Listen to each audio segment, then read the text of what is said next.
ఉంటాడు. దీని గురించి చూస్తే ఈ స్కాంద పురాణంలో అద్భుతమైన శ్లోకం దొరికింది.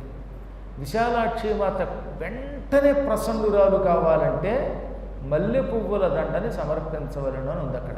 మల్లె పువ్వులు, మంచి మల్లె పువ్వులు, తాజా మల్లె పువ్వులు దండ కిందకు వచ్చి అమ్మవారి పాదాల దగ్గర పెట్టిన, అమ్మవారికి సమర్పించిన, అమ్మవారి శిరస్సు మీద వేసిన 6 నెలలు తిరగకుండా వాడు ఏదనుకుంటే చదువుతుంది. ఎంత శక్తి ఉందో చూడండి. మరి అంటే అక్కడికి వెళ్ళినప్పుడు ఈ అర్చన చెయ్యాలనే విషయం మనకి తెలియాలి. 6 నెలల్లో మనం అనుకున్న పని అవుతుందండి. విశాలాక్షమాతకి మల్లె పువ్వులు దండ సమర్పిస్తే మళ్ళీ ఫ్రిడ్జ్లో పెట్టి తర్వాత తెచ్చిన పువ్వులు కదట, నవమల్లికలు అన్నారు. కొత్త మల్లె పువ్వుల దండ, దాన్నే సమర్పించాలి. అది పెద్ద కష్టం కాదు. దోసెడు మల్లె పువ్వులు సమర్పిస్తే వీసెడు కోరికలు తీరుస్తుంది ఆ తల్లి. ఇది పురాణాల వల్ల తెలుస్తుంది, పెద్దల వల్ల తెలుస్తుంది.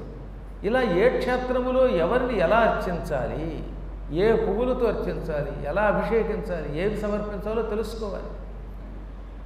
సరస్వతీ నదీ జలం బదరీ దగ్గర ఉంటుంది. అందులో నుంచి కనీసం ఒక పంచపాత్ర నీళ్లు తీసుకుని అక్కడుండే విఘ్నేశ్వరుడు పక్కనే ఉంటాడు, వ్యాసగుహ విఘ్నేశ్వర గుహ.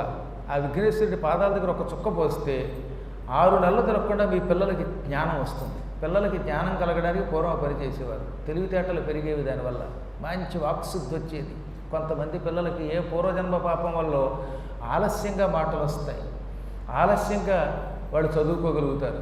అసలు కొందరికి యావజ్జీవితం కష్టపడినా చదువురాదు. అటువంటి వాళ్ళకి ఈ సరస్వతీ జలం తీర్థంగా తీసుకున్న దాన్ని విఘ్నేశ్వరుడికి సమర్పించిన శుభం కలుగుతుంది, విద్యాభివృద్ధి అవుతుంది. ఇవన్నీ మన పెద్దలు పురాణముల ద్వారా అందించారు. ఇవి తెలుసుకుని ఆయా ప్రాంతాలకు వెళ్ళినప్పుడు ఆ పనులు చేయాలన్నమాట. ఎక్కడ చేయాలో చేయవలసి